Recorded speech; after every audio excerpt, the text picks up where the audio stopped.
PU Rahmat mohon maaf lepas gurauan sama-sama banduan dengan PMX dikecam. Saya dengan Datuk Seri banyak persamaan, kami sama-sama banduan.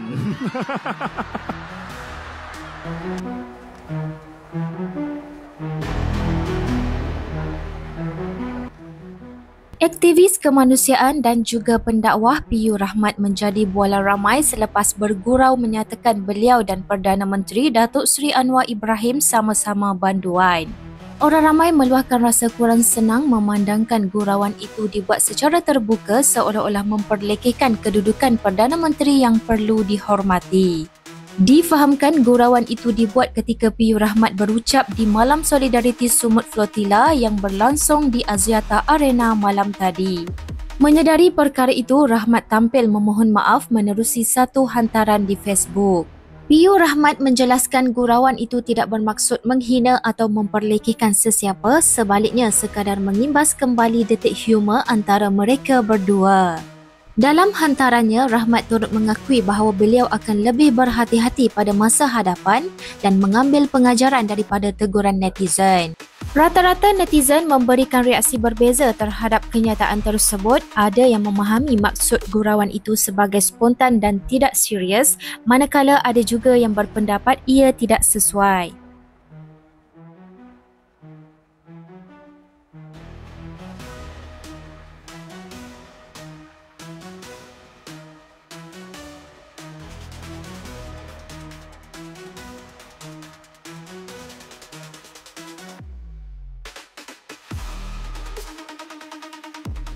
Spanyol Carlos, dia kata apa?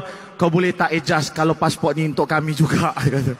Bukan nak jadi warga negara Malaysia sangat, tapi dia nak ada perkataan tidak mengiktiraf Israel. Tapi ada satu lagi, ini bukan nak mengampu Datuk Seri, tak. Dia sebut pada kami, dia sebut apa? Anwar Hershos. Datuk Seri, tapi Datuk Seri jangan risau, saya katakan sekali lagi. Kalau orang benci kita, lagi-lagi musuh itu satu Saya tak nak bagi tahu apa maksud Hershos. Nanti kita PM tepi Datuk Seri Najib. Datuk Seri Anwar.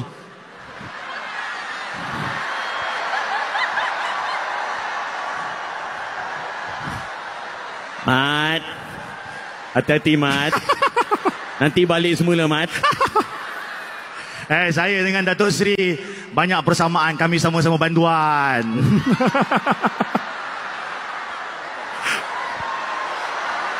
Takbir! Allahu Akbar. Pertama saya minta maaf kalau ada yang tersinggung tentang gurauan banduan saya banduan sama dengan PMX. Sebenarnya gurauan ni PMX sendiri yang mulakan. Sebelum ni PMX video call kami, dia kata status dah sama banduan. Jadi PMX ni satu pemimpin yang bagi saya dia sangat humoris. Humoris ni maksudnya kalau orang tak tahu perkataan ni, dia adalah seorang yang suka berjenaka. Menganggap ujian itu satu perkara yang tidak perlu diperbesarkan, melainkan satu perjalanan hidup yang perlu kita gembirakan. Dan begitulah kami ketika kami berada dalam penjara, kami bergurau sendiri sama kami supaya kita tak rasa beban dalam ujian itu melampau-lampau. Sebab kita tahu akhirnya kita akan gelakkan diri kita yang kadang-kadang rasa bahawa dunia terlalu sempit. So PMX mula dulu lawak tu. Jadi semua silap saya bawa ke atas pentas. Tapi saya jumpa balik PMX tadi, saya minta maaf dengan PMX. Dia kata, PMX lagi sekali jawab apa? Memang saya bantuan. Jadi PMX berbesar jiwa. Saya harap semua juga berbesar jiwa. Saya juga berbesar jiwa dan juga minta maaf sekali lagi kalau ada kesalahan dalam penyampaian saya. Dia majlis rasmi, sepatutnya saya tidak gurau seperti itu. Tapi saya harap semua memahami bahawa takhilaf itu memang datang daripada saya. Pada masa sama, PMX membenarkan.